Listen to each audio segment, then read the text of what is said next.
Hello everyone.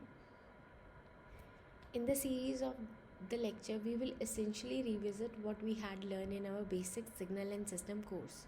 So, in order to take the course a little self content, we will quickly run through those concepts, especially of Laplace transform and several property associated with it. Having obtained a big viewpoint of what we are going to study in this course, let us have a brief recap of what mathematical tool that we would be requiring. As we discuss that we are going to deal with single input single output linear time invariant causal dynamic systems. Okay, that we are going to characterize using specially homogeneous dynamic continuous time deterministic models, and typically these models take the form of ordinary differential equations.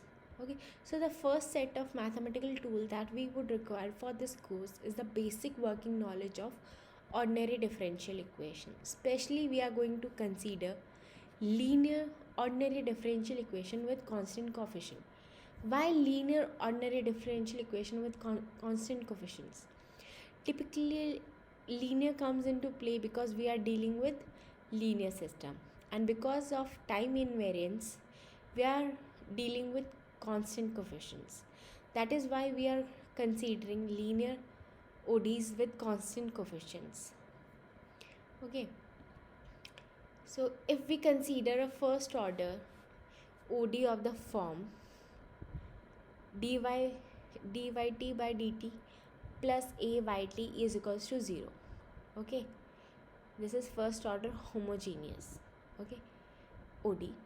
The solution of this ODE is of form yt equals to c into e to the power minus at.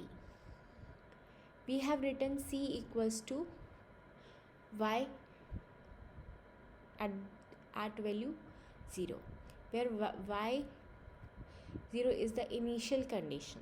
Okay, so this is the initial value problem, giving that the independent variable is time. Okay, so I can write the same solution as yt equals to y naught e to the power minus at. So why do we have an exponential solution? How do we get it? We just substitute yt of the form emt, and we just once again we just put yt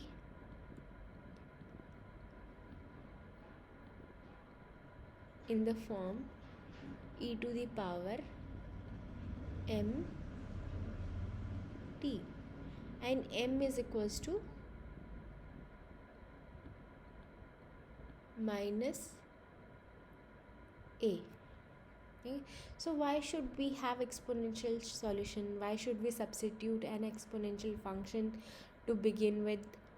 Because it has been shown that for linear ordinary differential equation with constant coefficient, a is your constant coefficient, the solution exists, and the unique solution take the form of exponential function. So in other words, the exponential function is the only solution of linear ordinary differential equation with constant coefficient. Okay, in if we now consider first order inhomogeneous ODEs of the form dy t by dt plus ayt equals to but. So what is the solution? So the solution of ODE is in form yt equals to y naught y at value 0 e to the power minus at plus integration of this function from 0 to 2. Okay, so we know that this is comprised of two parts. The first part is due to initial condition, and this part is typically referred to free response. This is due to initial condition and this referred as free response. whereas the second part is solution due to input provided. So this response is what is called as force response. Please remember, we are looking at a system to which we provided an input ut. Okay, we are providing to a system, our input is ut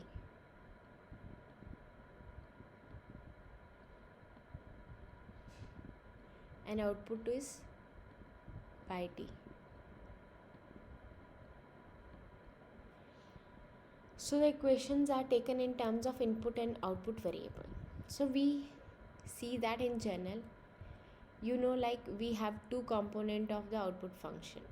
One, we model system using the class of equation, okay, which what is called as free response, and due to non-zero initial condition. And the second part, what is called as force response, is due to input that is provided to the system.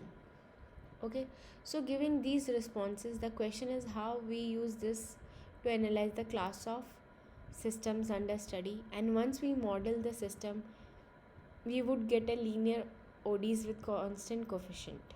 So then we see that given an input, we can use solution of ODEs to calculate what would be the corresponding output of the system. This is system. So by using ODEs, we can calculate its output. So in this process, we are going to use Laplace transform that help us to go from time domain to complex domain and convert problem involving ordinary differential equation into problem involving algebraic equation. Okay, then we take inverse Laplace transform to come to the time domain. So how do you get these linear ODEs with constant coefficient? We discussed the typical mathematical model using modeling approach that we use for class of system that we are considering in this particular course take the form of linear ODEs with constant coefficients. So that is our rationale. So we use a Laplace transform that convert them into algebraic equation, which we can then analyze. But there is catch here, right? What is the catch? When we are dealing with linear ODEs with constant coefficient, we are working in time domain. So when we apply Laplace transform, we converted the problem into complex domain, right, or frequency domain. So here we will shortly see that we need to have a basic understanding of polynomials to essentially work with algebraic equations, and that we get in S domain or frequency domain. So that is also something which we will look at as we go along. Okay, so a couple of more concept in Laplace transform that we wish we would recap in that, how to take a inverse Laplace transform also. Okay, as we know that Laplace transform will transfer from time domain to complex domain. So let us look at complex variable. Then we will come back to ODEs and we will see how we use Laplace transform on the ODEs and process them. Okay, so we consider complex variable of form S is equals to sigma plus j omega. Okay, where sigma is some real number, omega is a real number, and j square is equals to -1. So typically we draw what is called as S-plane, which can be used graphically represent a complex number, and we have two axes on it. We have S-plane, two axes, one is called real axis, another is your imaginary axis, and we use this to graphically represent any complex number. And a complex function fs is a complex valued function of s, and we can write it as fs is equals to fr function of sigma and omega plus j fj function of sigma and omega. Okay, so this is real part of this function and this is imaginary part. So for example, fs is equals to s square. So if I put the value of s in terms of sigma and omega, then it is sigma plus j omega square equals to sigma square minus omega square plus 2j sigma into omega. Okay, so here its real part is given by sigma square minus omega square plus imaginary part is given by 2 sigma omega. Okay, a few definition.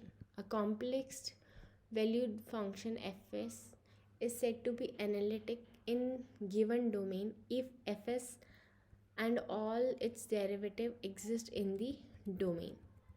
Okay, so a complex value function is said to be analytic in a given domain if fs and all its derivative exist in that domain. Okay, then the point in S domain where fs is not analytic are called as singular point or poles. So consider fs is equals to 1 by s plus 1. We can immediately note that s is equals to 1 minus 1 is the singular point, or we can say pole, because on this point if I put s equals to minus 1, it will be infinite, its value will be infinite. So fs is not analytical at the point of s equals to minus 1. Okay,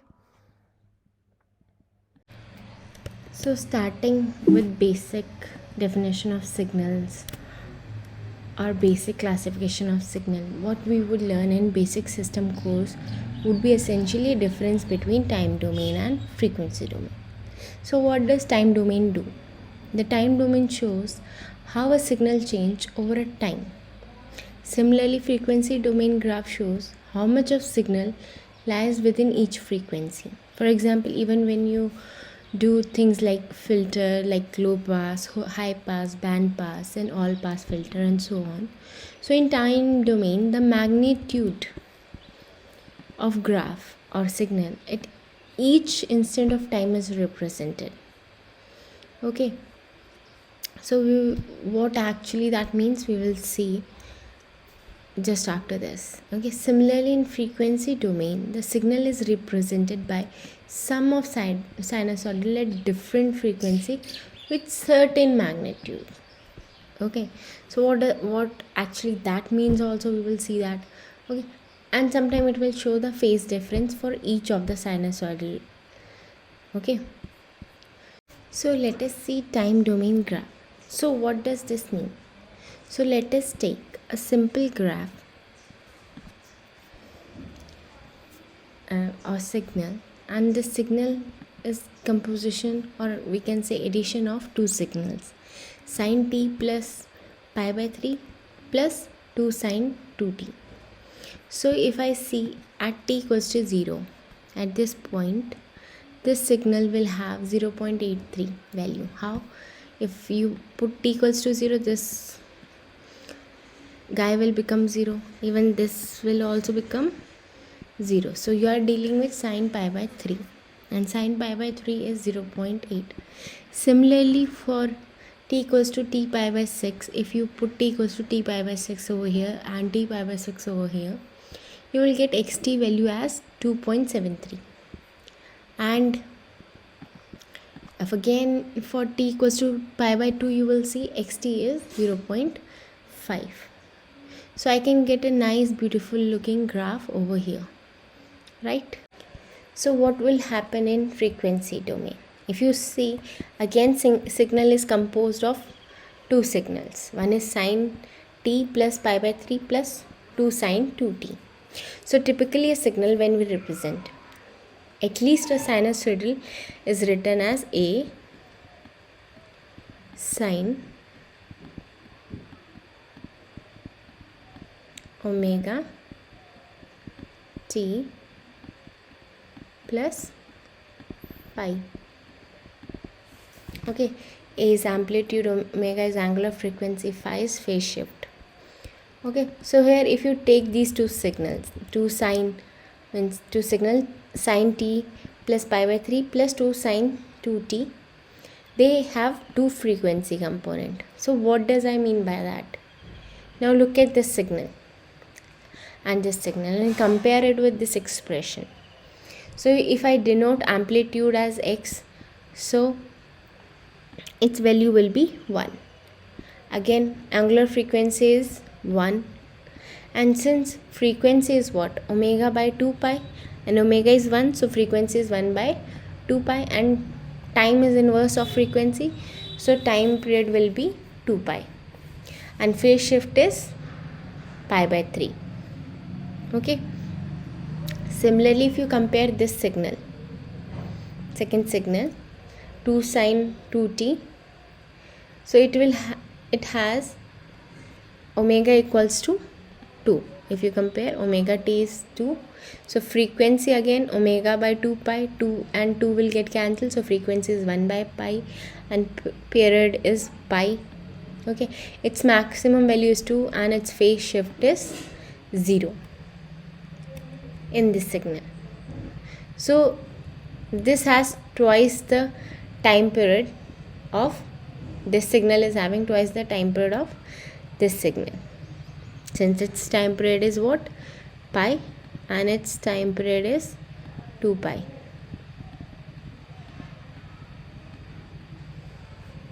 Now if I want I were to represent these two frequency in graph, these two frequency if I represent in graph,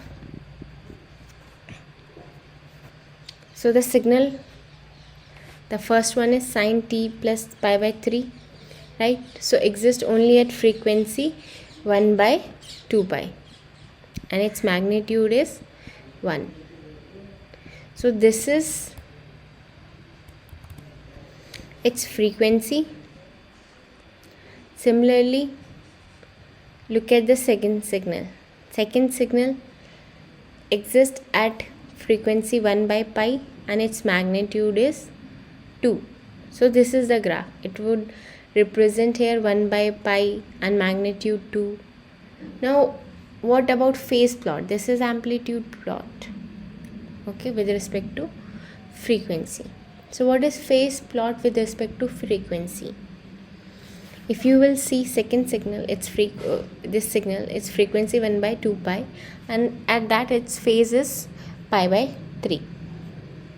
So at 1 by 2 pi, phase of this signal is phi. Similarly, for this signal 1 by pi frequency, at 1 by pi frequency, its magnitude is what? Phase shift is 0. Okay, so this is frequency domain representation of these two signal, which are represented in time domain as sine t plus pi by 3 and 2 sine 2t. Sum of that two signals frequency represented is given over here. So more on this will comes later, but this is a nice explanation of what is happening in transition between time and frequency. Okay, next is time domain transformation. So a given function or a given signal, what we see here is we can actually switch between time and the frequency domain. Okay, and this can be easily done by using some kind of mathematical transform, right? So what is that transform? Well, Fourier already told us that any signal in time domain can be represented as summation of sinusoidals at different frequency. So we have this infinite series and what we call as Fourier series. and also resulting Fourier transform, and why our sinusoidals are so useful to us. So if I take a system which is LTI, which means linear time invariant system, and it has an input, and I give some sine wave, right, as an input, then its output would be some sine wave. So sinusoids are preferred because they do not change the shape when passing through LTI system.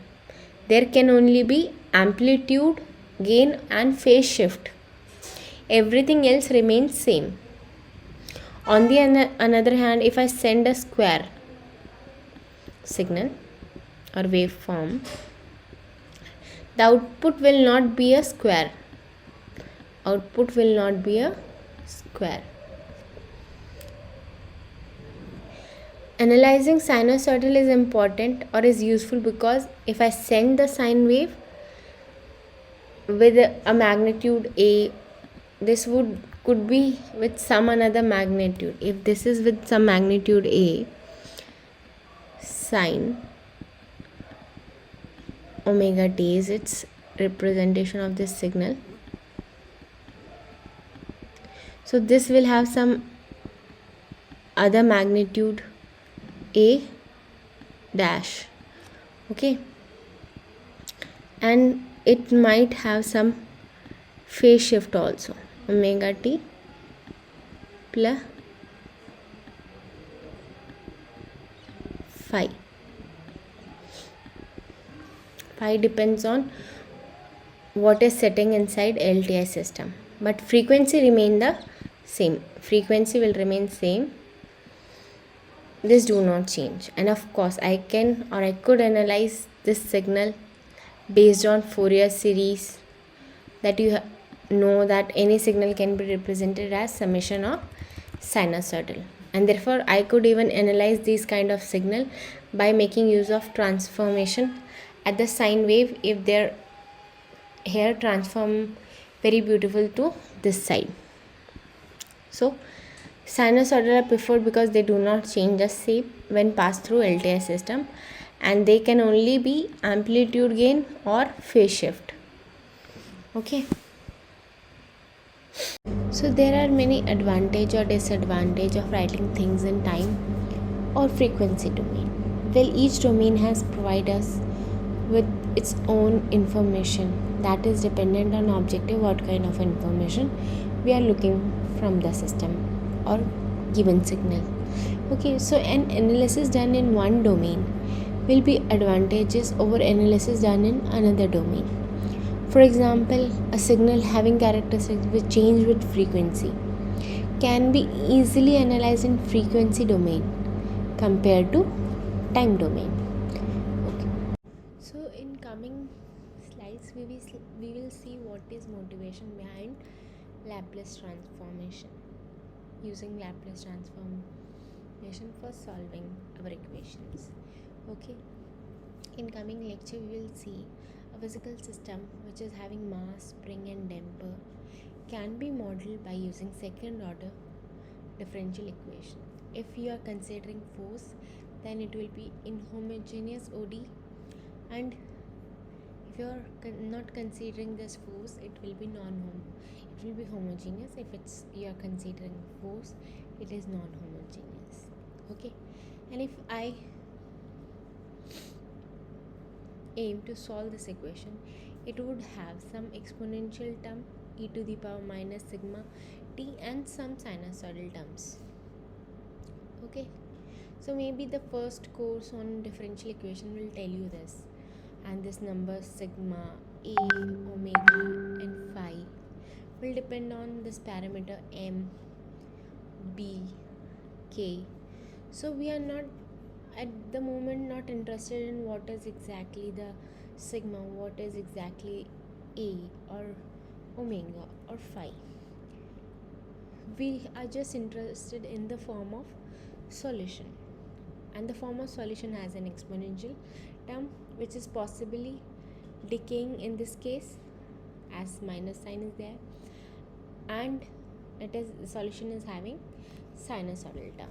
Okay, so the solution of equation has exponential and sinusoidal term.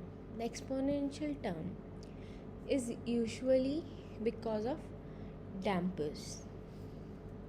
Okay, because of damping term, also this B term, and it is due to dampers. So if I write this equation, when B is equals to 0, it will be M a double differentiation of x plus k x is equals to 0. So if you remember earlier course on differential equation, the solution of this equation will be a sine omega t.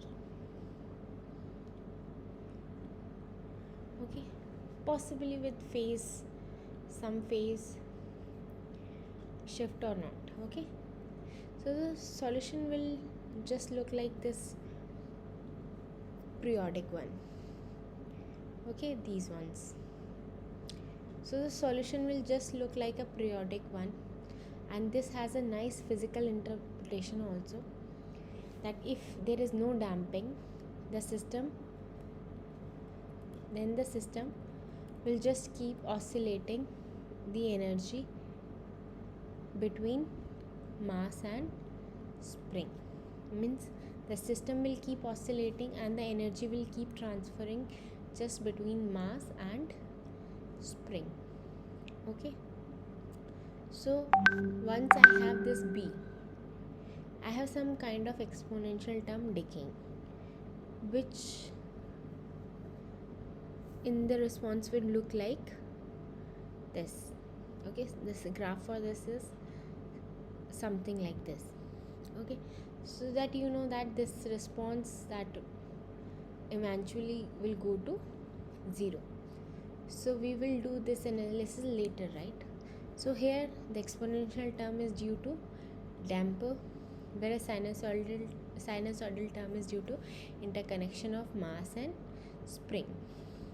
If there is no B, they will just keep on exchanging energy. Okay, and if there is B, the energy will be slowly exponentially decay to 0, right? So this is how they will look, the sinusoidal term and the exponential.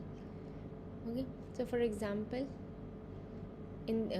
for this example, if I combine these two equations or signals, it will look like something this. I will just erase it, all other things.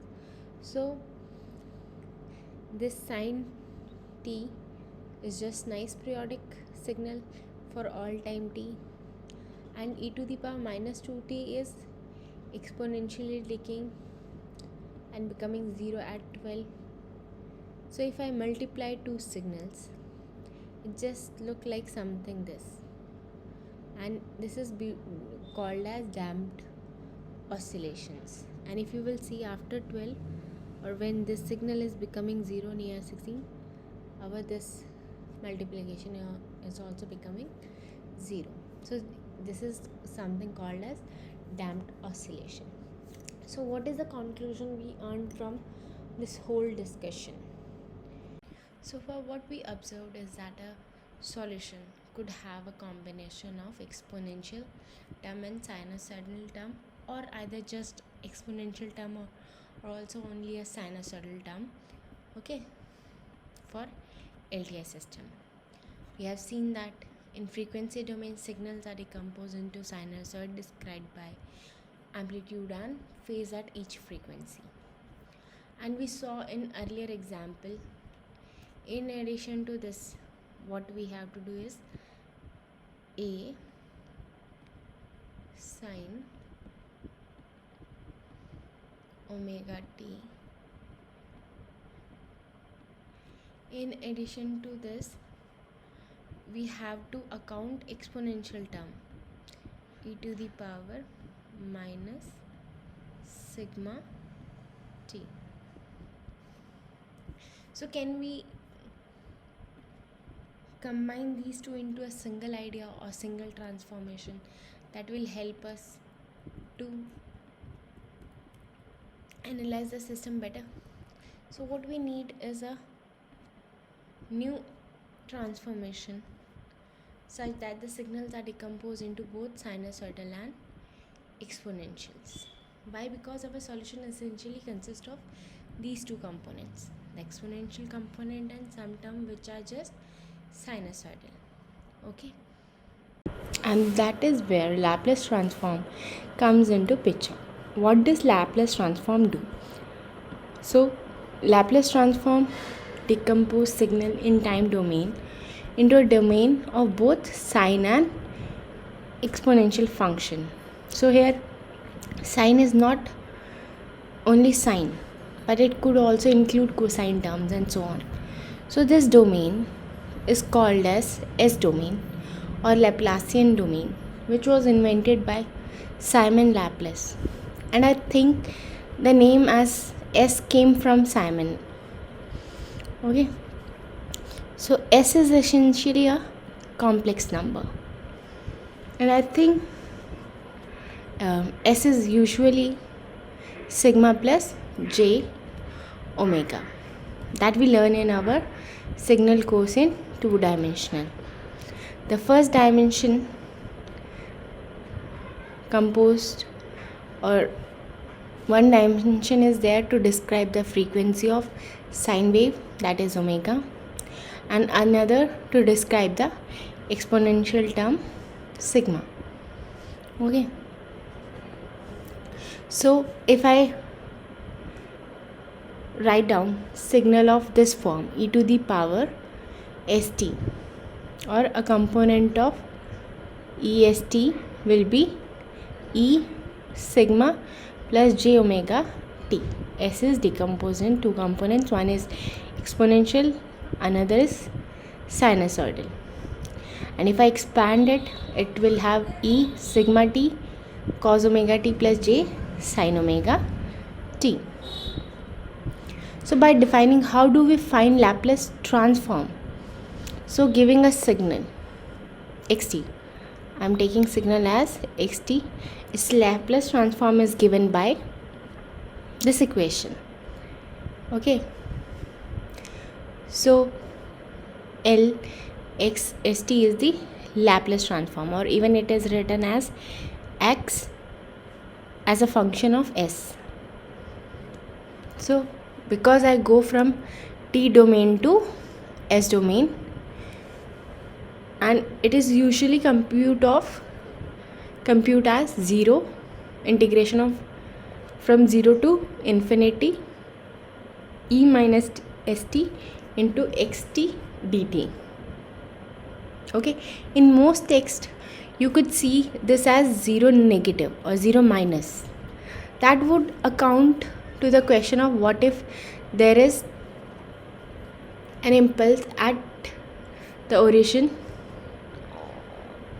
or when t is equals to 0. So we just start at t minus, but for all purpose we will stick to the notation or just having 0 here, right? So this L is Laplace transform operator, which transfer the signal from time domain to Laplacian domain by this expression. So now the question would come, can I solve this integral? Does the Laplace always exist? So we will try to answer these questions. Okay, and existence of this conversion of integral, does this integral exist? Okay, so the existence of this Laplace transform depends on conversion of integral. Okay, and the reason in S-plane in which this Laplace transform exists is called as reason of conversion. Okay, so we will see all these terms while we progress in our course, and we will see these terms through the help of some examples also.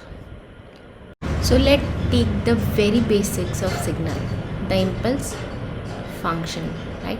So I say, well, find me a Laplace transform of impulse function, and I just use the definition here of Laplace transform from 0 to infinity, and I am replacing x with this delta t, and then I am left with this expression.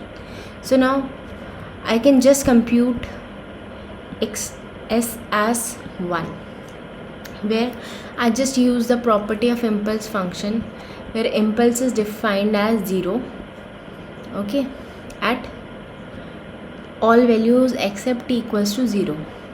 So delta t is 1 at t equals to 0. Again, most of the analysis we will do from 0 to infinity, even though there exists something called as bilateral transform, which may or which actually go even the 0 replaced by infinity. Okay, so it go from minus infinity to infinity. And but since throughout the course we are interested only in casual system or casual signal, we restrict our analysis just this one, right, from 0 to infinity. So making use of this property 0 to infinity, or even saying this could also go from minus infinity to infinity, delta t equals to 1, because delta t exists for t equals to 0 only. Okay, so for delta t, xs is equals to 1. So the Laplace transform of impulse function is just 1. Now let's take an exponential signal. Laplace transform of e minus at. I substitute into definition of Laplace transform. Xt is now given as e minus at into the power minus at. Okay, so if I use basic formula of integration, what I see is that xs, that is Laplace transform of this e minus at, is 1 by s plus a. Now is this enough? Does this exist all the time? Well, now let's take the case where e to the power minus s plus a. I am working on this over here, and now what happened? I say that do from 0 to infinity. Now what happen if this guy is positive, or if we s plus a is less than 0? Then I will just have a term e to the power some positive number, some number will be there, and it's t, that number times t, and this e plus at goes to infinity, does not exist, right? It also goes to infinity. Therefore all these things, or Laplace transform s plus s 1 by s plus a, exist only reason when s plus a is equals to 0, right? So if I draw this on s plane, I am having s plane, I split into sigma and omega. So this real part, that sigma, if I put this here minus a, because it is s is having real number. Okay, so if this sigma is greater than a minus a, for all other alpha this limit will not exist. Thus I have something like, loosely speaking, a infinity over here, and I want to avoid these things. Okay, that is the notion of reason of conversion, which we talk about in earlier slide. Or the reason in S plane where the Laplace transform exists is called as reason of conversion, and this is preciously the reason why we need to define reason of conversion. Okay, so Laplace transform of my e to the power minus at is 1 by s plus a. So let us quickly run through just computing Laplace transform of few basic signals. If xt is equals to t, I can compute this just by standard integration by part. So there I just use this, I put in basic formula of basic definition of Laplace transform, xt is equals to t. Okay, and so I just use this one simple integral formula u dv formula, as we famously call it. I just skip those steps, but we will see what it means. So the Laplace transform of t is simply written as 1 by s square. Similarly, if I have t to the power n, I can just generalize this to an expression like this. Laplace transform of t to the power n is n factorial divided by s to the power n plus 1. See, if I have to write a Laplace transform of t square, that will be 2 factorial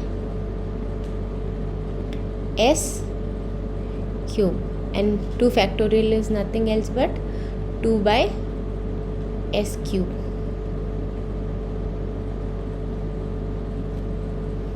Right? So this is the kind of straightforward to compute this. Okay,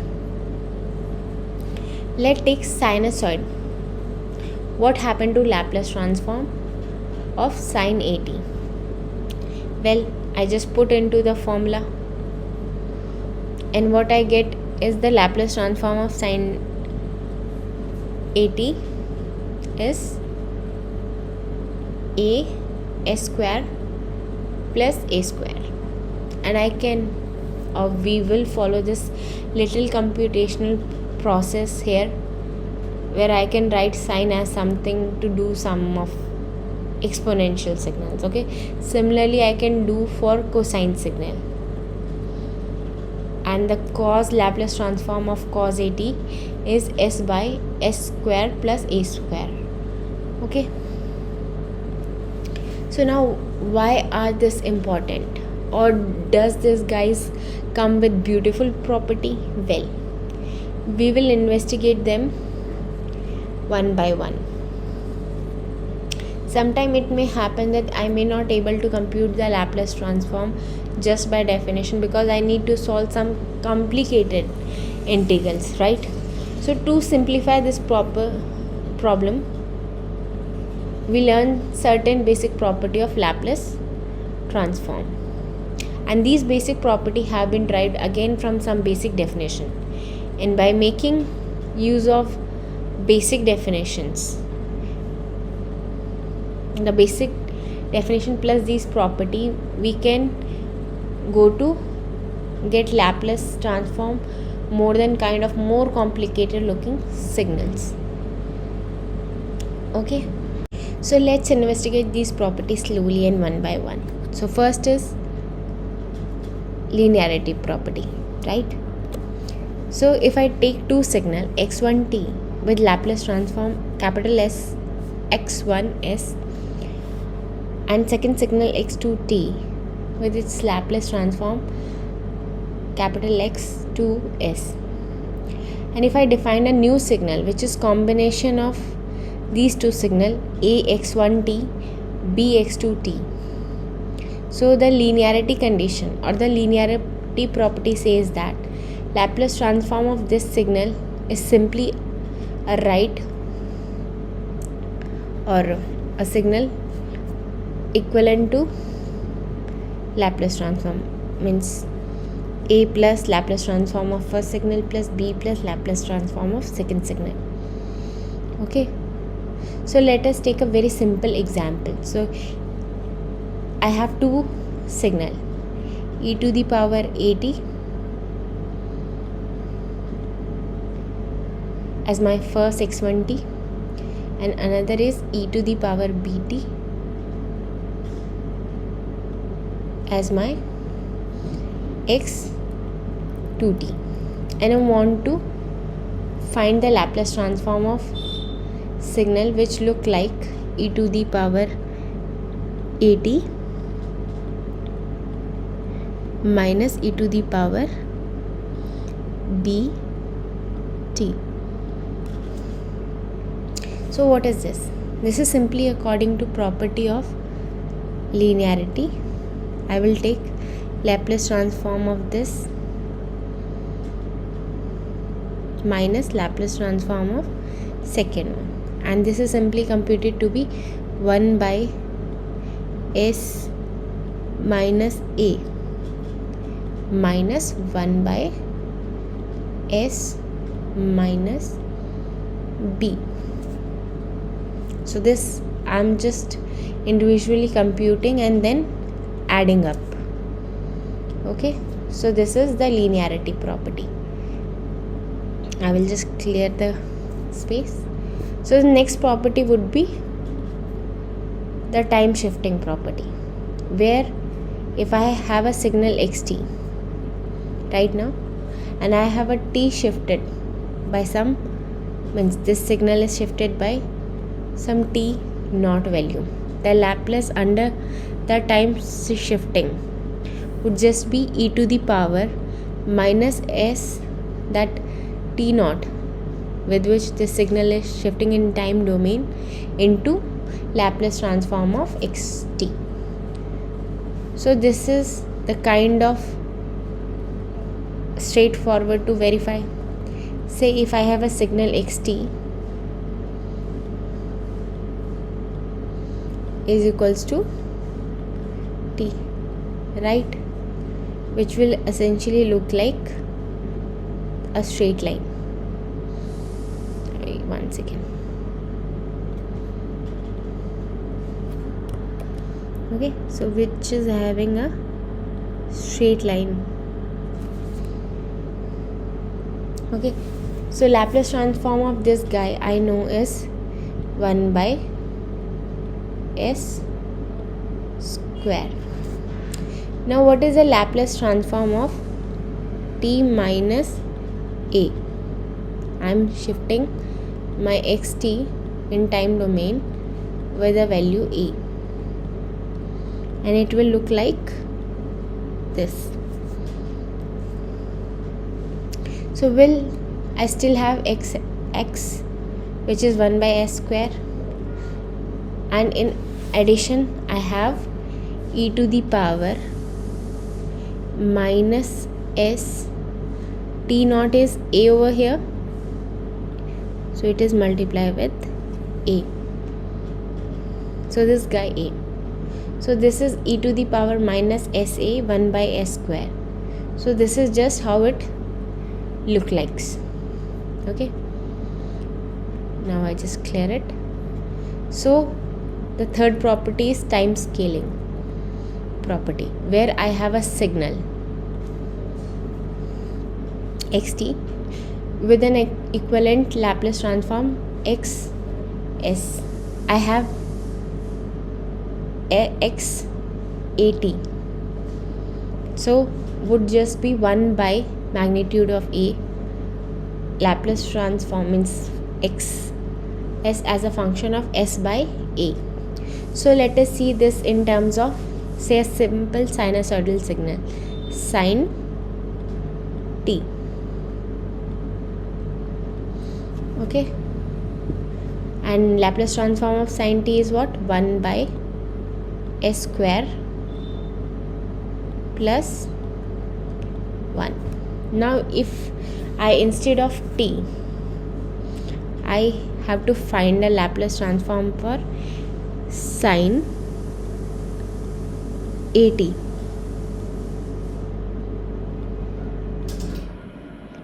So it will be same Laplace transform, means it will have a magnitude of a, the scaling factor 1 by a, its Laplace transform will have 1 by a into Laplace transform, this Laplace transform with s replaced by s by a. So it is 1 by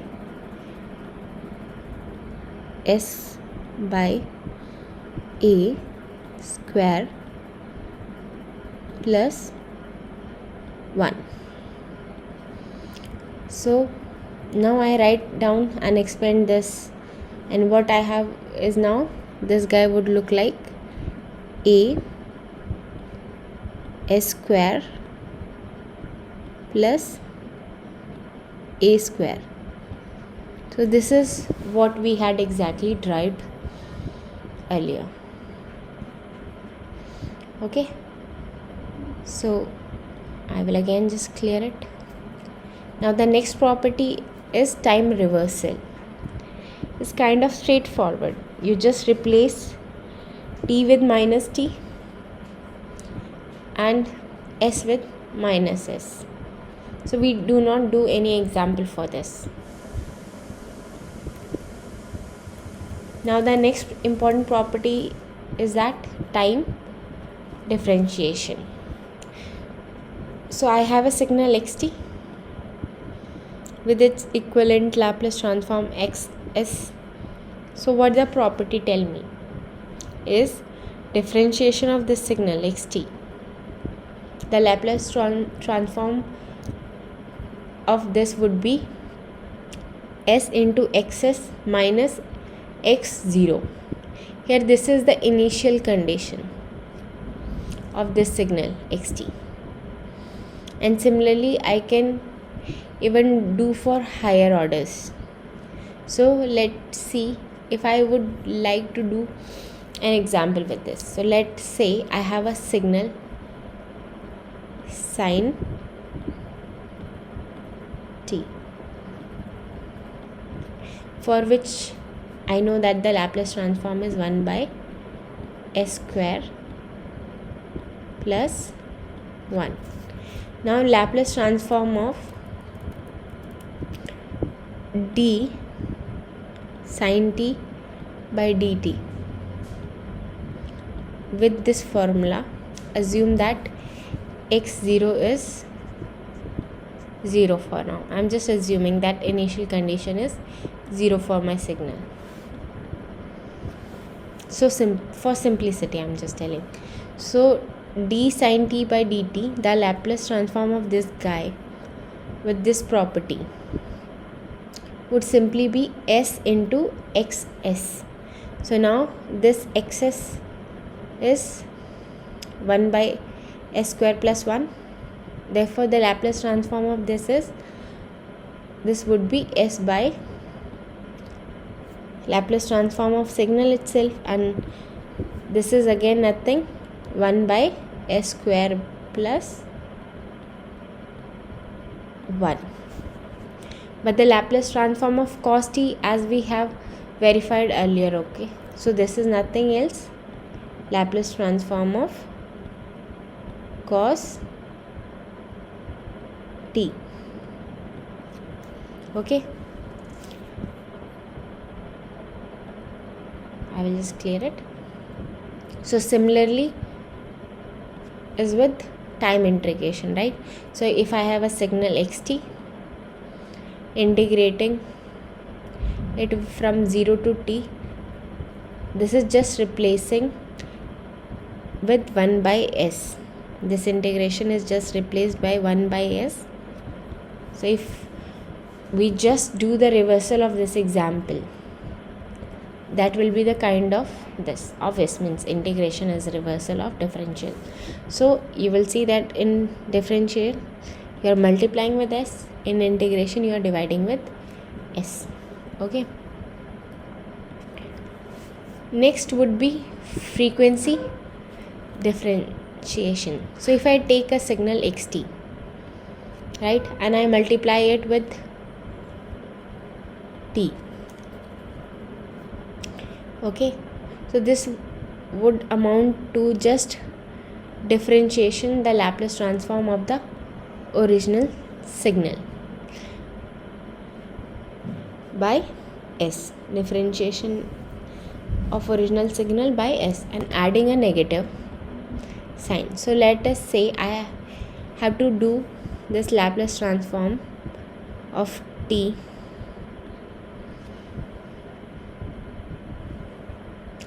sine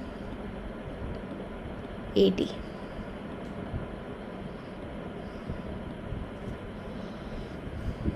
Okay, so this would be by this property just minus d by ds, right? The Laplace transform of sine 80 is a s square plus a square, and this becomes now a straightforward thing for me to compute, right? It is a straightforward thing to compute for me. And then just taking the formula, then you now multiply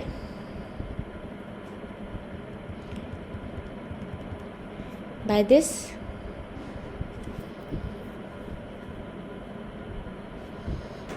if you will compute it, you will get a s 2 s square plus a square.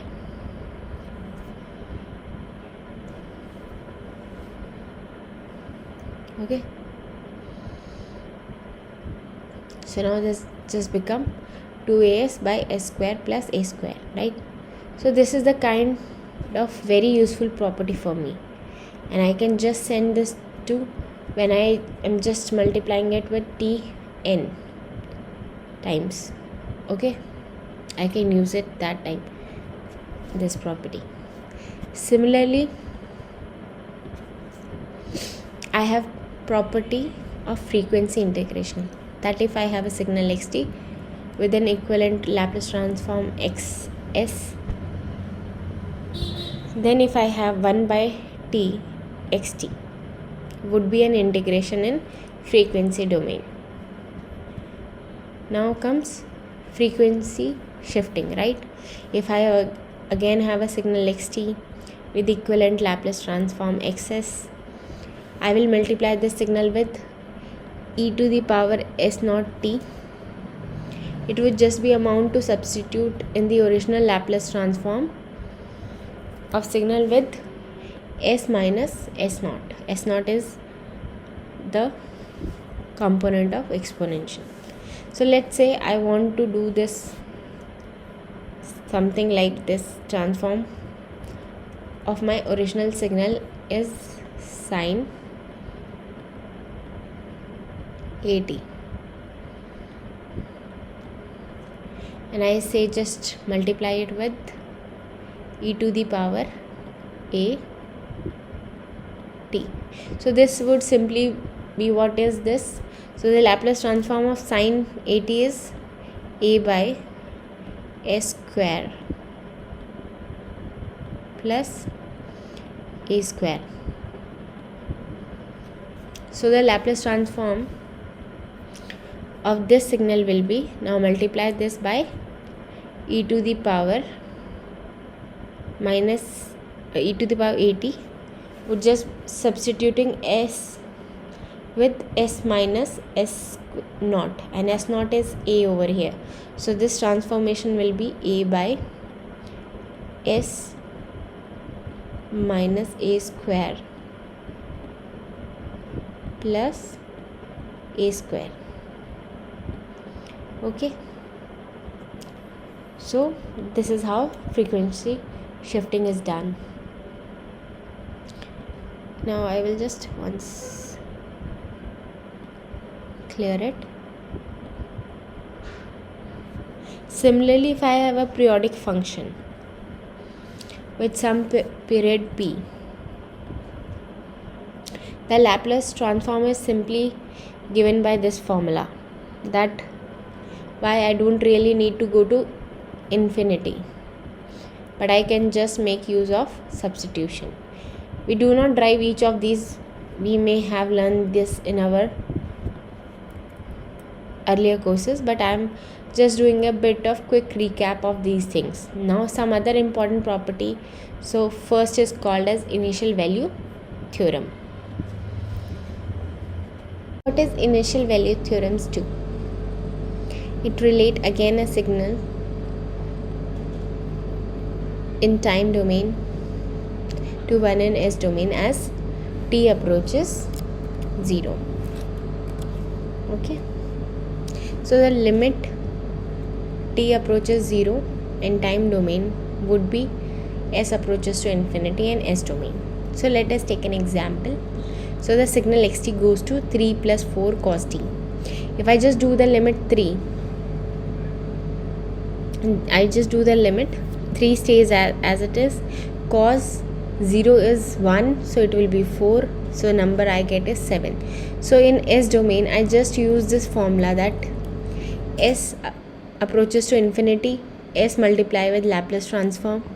So Laplace transform of 3 is like a step of size 3, its Laplace transform is 3 by S, then 4 cos t's Laplace transform we have seen in our earlier slides, it is 4s s square plus 1.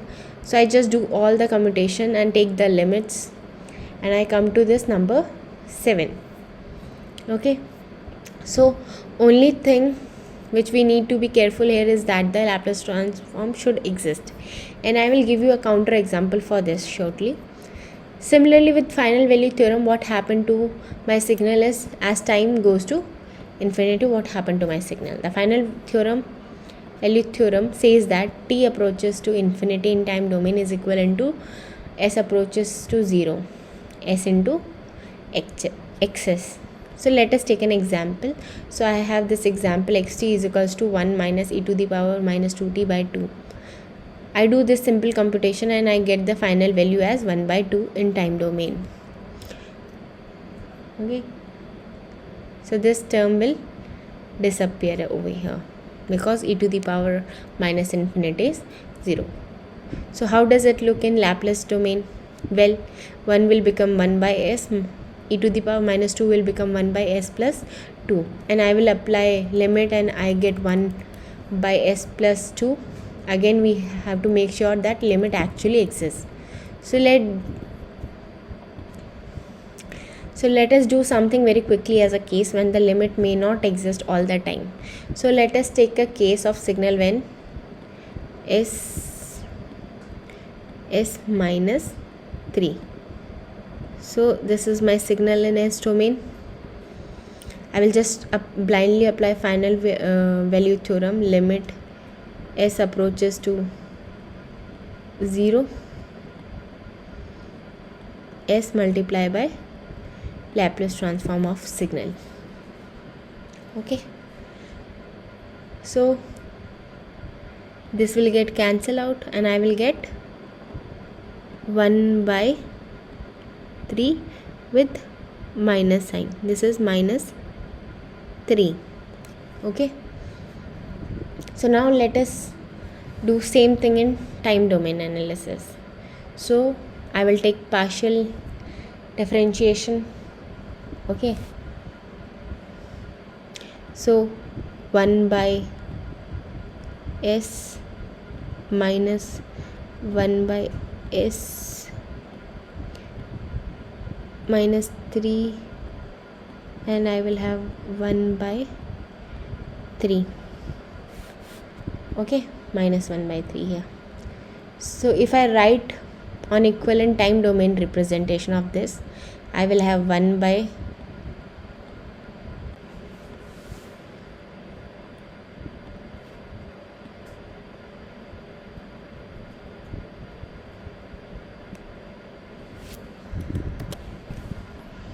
so in time domain it will be 1 by 3 1 by s is t, sorry, 1 by s is 1 power plus 3t. So this is my signal in time domain.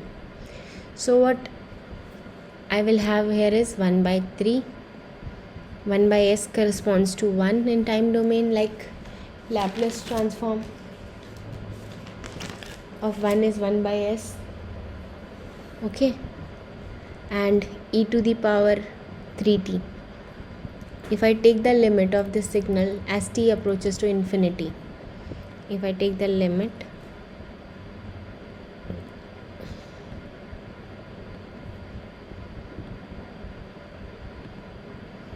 t approaches to infinity,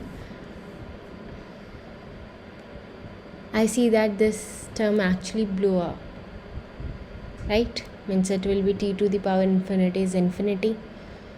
So the limit do not exist, right? Therefore, I just do not blindly apply. I should make sure that first the limit actually exists. So the final value theorem and initial value theorems is applicable only in the case where Laplace transform exists, and it exists as t approaches to 0. And also the final value should exist. That is what we should careful when we apply final value theorem. Okay, so that's all the recap about Laplace transformation. So in next lecture we will see about inverse Laplace transform. Thank you.